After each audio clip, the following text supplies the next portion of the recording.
যে ভুলের কারণে আমার চোখের সামনে আমার সাথে শুরু করা চারটি অনলাইন বিজনেস একদম বন্ধ হয়ে গেছে। শুধু এই 4টা বিজনেসেই না, বাংলাদেশে এমন হাজার হাজার বিজনেস আছে যেগুলি প্রথম 6 মাস 1 বছরের ভিতরেই এই মারাত্মক কিছু ভুলের কারণে বন্ধ হয়ে যায়। আসসালামু আলাইকুম, বিজনেস ডক্টর থেকে মোহাম্মদ রাশেদ মিয়া আছি আপনার সাথে। আজকে আমরা এমন কিছু মারাত্মক ভুল সম্পর্কে আপনাদেরকে ধরিয়ে দিব বা জানিয়ে দিব, যেগুলি জানা থাকলে আপনি যদি ইতিমধ্যে অনলাইনে বিজনেস করে থাকেন অথবা ইন ফিউচার অনলাইনে বিজনেস করবেন বলে চিন্তা করে থাকেন, সেক্ষেত্রে এই মারাত্মক ভুলগুলি সূত্রে নিয়ে আপনার অনলাইন বিজনেসের জার্নিটা শুরু হোক বিজনেস ডক্টরের এই ভিডিওর মাধ্যমেই। অনলাইন উদ্যোক্তাদের ম্যাক্সিমামের ক্ষেত্রে সবচাইতে গুরুত্বপূর্ণ যে ভুলটা তারা করে থাকে সেটা হচ্ছে শুরুতেই ধৈর্যহারা হয়ে যাওয়া। একটা কথা আছে, বিজনেস ইকুয়াল টু ম্যারাথন। ম্যারাথনে যখন প্রতিযোগিতা হয় তখন কিন্তু অনেক লম্বা সময় ধরে তাদেরকে দৌড়াতে হয়। বিজনেসের ক্ষেত্রেও সেম রুলটা আপনাকে ফলো করতে হবে। আপনাকে লং টাইমের একটা ভিশন নিয়ে আস্তে আস্তে আগাতে হবে। আপনি যদি শুরুতেই প্রফিটের আশায় হতাশ হয়ে যান, 2-1 মাস সেল না হলেই যদি আপনি আপনার হাল ছেড়ে দেন, সেক্ষেত্রে কিন্তু কখনোই আপনার বিজনেসটাকে আপনি সাস্টেইন করতে পারবেন না। বিজনেসের দ্বিতীয় মারাত্মক যে ভুলটি ম্যাক্সিমাম উদ্যোক্তারা করে থাকে সেটা হচ্ছে বিজনেসের সঠিক ক্যালকুলেশন বুঝতে না পারা। অনেক সময় দেখা যায় প্রচুর সেল হচ্ছে, কোটি কোটি টাকা ডেলিভারি হচ্ছে, বাট দিন শেষে ক্যালকুলেশন করতে গেলে আসলে হিসাব মেলে না। অনেকেই দেখবেন আপনাদের দেখাচ্ছে চায়না থেকে একটা প্রোডাক্ট নিয়ে আসতে আপনার টোটাল 100 টাকা খরচ হইতেছে, আপনি এটা অনলাইনে 250 টাকায় বিক্রি করতেছেন, আরও 50 টাকা খরচ দিলেও আপনার পার ইউনিটে 100 টাকা করে প্রফিট থাকতেছে। বাট দিন শেষে আপনি যখন ক্যাশ ফ্লো মিলাতে যাবেন তখন দেখবেন আপনি লসে পড়ে যাচ্ছেন। এর কারণ একটাই, আপনি সঠিকভাবে ক্যালকুলেশন আসলে করতেছেন না। মার্কেটিং খরচ, ডেলিভারি খরচ, এরপরে অফিসের খরচ সহ আরও শত হিডেন খরচ আছে, যেগুলি প্রপারভাবে যদি আপনি বুঝতে না পারেন, যেগুলি প্রপারভাবে যদি আপনি ক্যালকুলেশন না করতে পারেন, সেক্ষেত্রে আলটিমেটলি দিন শেষে কিন্তু আপনার বিজনেসে লস খুঁজে পাবেন। দেখেন, মাসে 1 কোটি টাকা সেল হওয়ার মানে এই না যে আপনার অনেক টাকা প্রফিট হয়ে গেছে বা লাভে আছেন আপনি। আলটিমেটলি আপনাকে হিসাব করতে হবে যে আপনার সেল কম হলেও এখানে প্রফিট আছে কিনা। আমার সাথে শুরু করা অনেকগুলি ফ্যাক্টরি, আমি যে ক্লায়েন্টদেরকে 1400 টাকা করে পার ইউনিট প্রোডাক্ট সেল করতাম, তারা সেখানে আরও 200 টাকা কমিয়ে ওভার কম্পিটিশন করে 1200 টাকা করে দিতেছে। দিন শেষে দেখা যায় তারা বুঝতেই পারে না যে তাদের আসলে যেটা প্রফিট হওয়ার কথা ছিল, সেই প্রফিটটা তারা যাদেরকে প্রোডাক্টটা পাইকারি দিতেছে তারা করতেছে। তাদের আসলে দিন শেষে যা র ম্যাটেরিয়ালস আছে, প্রোডাকশন কস্টিং আছে, সেই টাকাটা উঠাতেই হিমশিম খাইতে হচ্ছে। এই কারণেও কিন্তু অনেক বিজনেস ডে বাই ডে নষ্ট হয়ে যাচ্ছে বা বন্ধ হয়ে যাচ্ছে, এই শুধুমাত্র প্রফিট ক্যালকুলেশন বা বিজনেসের প্রপার ক্যালকুলেশনটা করতে না পারার কারণে। বিজনেসের 3 নম্বর যে মারাত্মক ভুলটি আছে সেটি হচ্ছে রিয়েল স্কিল এবং এক্সপিরিয়েন্স না থাকা। তো দেখুন, আপনার বিজনেসটা তখনই সাস্টেন করবে যখন আপনার ওই বিজনেস সম্পর্কে প্রপার নলেজ থাকবে। আর ওই বিজনেস রিলেটেড যত স্কিল আছে, এই স্কিল যদি আপনার ভিতরে না থাকে, সেক্ষেত্রে এখানে মারাত্মক একটা সমস্যা হচ্ছে। আমার সাথে যারা বিজনেস শুরু করেছিল তাদের ম্যাক্সিমামরাই হচ্ছে অনলাইনে সেল করার স্কিল ছিল না। তারা প্রপারলি অ্যাড দিয়ে কিভাবে এটা জানতো না, তারা প্রপারলি কন্টেন্ট কিভাবে ক্রিয়েশন করে এটা জানতো না, মার্কেটিং প্ল্যান কিভাবে তৈরি করতে হয় এটা জানতো না।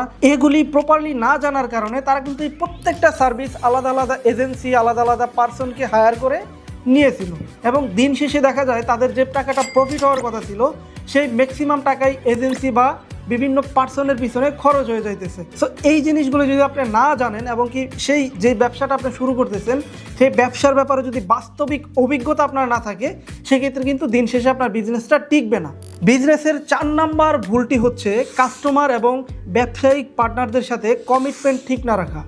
সো দেখেন, আপনি যখন একটা প্রোডাক্ট অনলাইনে দিতেছেন, এই প্রোডাক্টটি কাস্টমাররা শুধুমাত্র আপনার শুধু পিকচার এবং কি ভিডিও দেখে এবং কি আপনার কথার উপরে ট্রাস্ট করে অর্ডার করতেছে। দিন শেষে এটা যদি অ্যাকুরেটভাবে তার আশা অনুযায়ী না পায়, সেক্ষেত্রে এই কাস্টমার কিন্তু আপনার প্রোডাক্টটা রিটার্ন করে দিতেছে এবং কি আপনার কিন্তু লয়াল কাস্টমারের বেস তৈরি হচ্ছে না।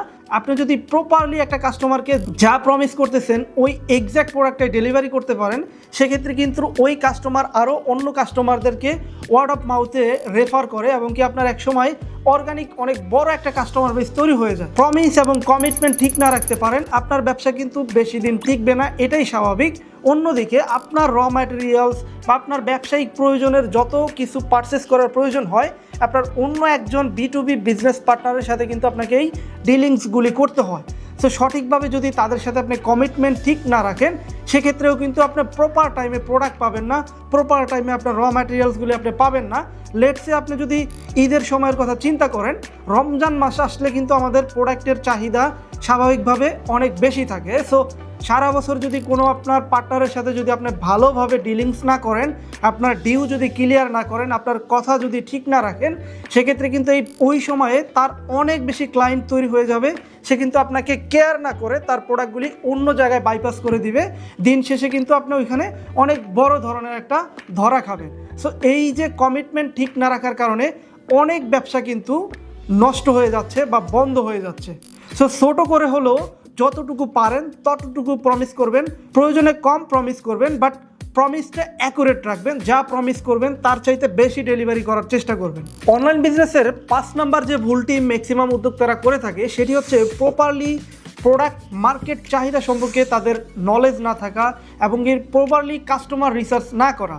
তারা যে প্রোডাক্টটি বিক্রি করবে আসলে তারা নিজেরাই জানে না এই প্রোডাক্টটি কারা কিনবে, কাদের এটি কেনার সামর্থ্য আছে, কোথায় এটা মার্কেটিং করলে চলবে, এটার জন্য কন্টেন্ট প্ল্যানিং কেমন হবে, এই ব্যাপারগুলি সঠিকভাবে বুঝতে না পারলে কিন্তু অনলাইনে প্রত্যেকটা প্রোডাক্টের এগেনস্টে যেহেতু শত শত কম্পিটিটর থাকে, এদেরকে ওভারকাম করে কিন্তু আপনি বিজনেসে টিকে থাকতে পারবেন না। সো আপনাকে কিন্তু একটা প্রোডাক্ট লঞ্চ করার আগে অবশ্যই মার্কেট রিসার্চ করতে হবে, এই প্রোডাক্টের ডিমান্ড মার্কেটে আছে কিনা, এটার কাস্টমার বেস এলিট শ্রেণীর কিনা নাকি পোর শ্রেণীর, এই ব্যাপারগুলি প্রপারলি যখন আপনি বুঝতে পারবেন তখন কিন্তু আপনি সঠিক প্রাইজিং করতে পারবেন এবং কি সঠিকভাবে আপনি সেল করতে পারবেন।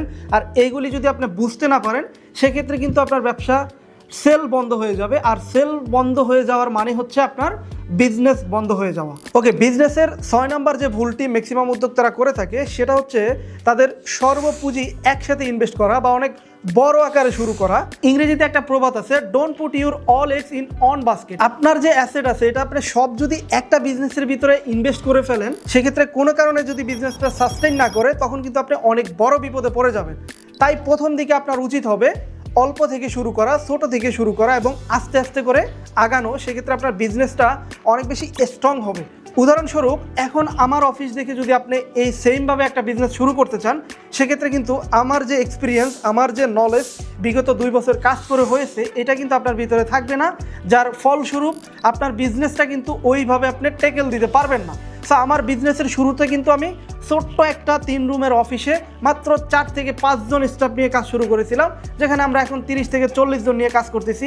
আর আপনি এখন যদি মনে করেন যে না, এখন যেভাবে আছে 15-20 জনে হচ্ছে মার্কেটিংয়ে কাজ করতেছে, 10-12টা মেশিন আছে, এই আছে সেই আছে, সব কিছু আপনার লাগবে, সব কিছু দিয়ে আপনি শুরু করবেন, সেক্ষেত্রে কিন্তু আপনার এই জার্নিটা আমার সেই জার্নির মতো হবে না, আপনার সেই অভিজ্ঞতাটাও কিন্তু এখানে আসবে না। তাই বিজনেস শুরু করুন অনেক বড় পরিকল্পনা নিয়ে, তবে ছোট থেকে এবং আস্তে আস্তে আগান। সেক্ষেত্রে আপনার বিজনেসটা লং টাইম আপনি সাস্টেন করতে পারবেন। বিজনেসের 7 নম্বর যে সমস্যাটা হয় বা যে ভুলটা ম্যাক্সিমামে করে থাকে, এটা আমরা একটু শেষের দিকে রাখছি এই কারণে যে আপনার বিজনেসটা যদি একটা সার্টেন পর্যায়ে চলে যায়, এই ভুলটি যদি আপনি করেন, সেক্ষেত্রে আপনার বিজনেসটা বন্ধ হয়ে যাওয়ার সম্ভাবনা রয়েছে। সেটা হচ্ছে সব কাজ একা করতে চাওয়া বা সব কিছু একাই হ্যান্ডেল করার মেন্টালিটি যদি আপনার ভিতরে তৈরি হয়, গ্রাফিক্সের কাজও আপনি করবেন, প্রোডাকশনের কাজও আপনি করবেন, সব কিছু আপনি নিজেই করবেন, সেক্ষেত্রে কিন্তু দিন শেষে আপনি কোনো কিছুই করতে পারবেন না। সো আপনার বিজনেসটাকে যদি আপনি লং টাইমে ভীষণে চিন্তা করেন, অনেক বড় করতে চান, সেক্ষেত্রে কিন্তু এটা ডেলিগেট করে দিতে হবে, এটা অটোমেশনে নিয়ে যাইতে হবে।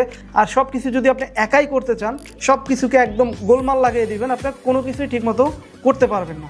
সো আমরা স্ক্রিনে শুরু থেকে একদম শেষ পর্যন্ত যে 7টা টপিক আলোচনা করলাম, অ্যাট এ টাইম দিয়ে দিলাম। আপনারা অবশ্যই এই 7টি মিস্টেক থেকে বিরত থাকবেন। আশা করি আপনার বিজনেসটি অনেক সুদূর পরিসরী হবে এবং কি আপনি অনেক বেশি লাভবান হবেন এবং আপনার বিজনেসটি লং টাইম সাস্টেন করবে ইনশাল্লাহ। এখন পর্যন্ত আমরা যতগুলি টপিক আলোচনা করলাম, যতগুলি সমস্যা ফাইন্ড আউট করে আপনাদেরকে জানালাম, ম্যাক্সিমাম ক্ষেত্রে দেখা যায় এই সমস্যাগুলিকে অ্যাভয়েড করার কারণে ম্যাক্সিমাম বিজনেসগুলিই হচ্ছে বন্ধ হয়ে যাচ্ছে। সো আপনার উদ্যোক্তা জার্নি এবং কি অনলাইন বিজনেসকে সহজ করার জন্য আমরা বিজনেস ডক্টর থেকে নিয়মিত এই ধরনের কন্টেন্ট নিয়ে আপনাদের সামনে চলে আসব। সেগুলি মিস করতে না চাইলে অবশ্যই আমাদের পেজে ফলো দিয়ে এবং কি আমাদের চ্যানেলে সাবস্ক্রাইব করে আমাদের সঙ্গে যুক্ত থাকুন। একই সাথে আপনার রিলেটিভ বা পরিচিত যারা বিজনেস করতেছে, তারা যেন এই ভুল না করে থাকে, তাদেরকে আপনি এই ভিডিওটি চাইলে শেয়ার করে দিতে পারেন।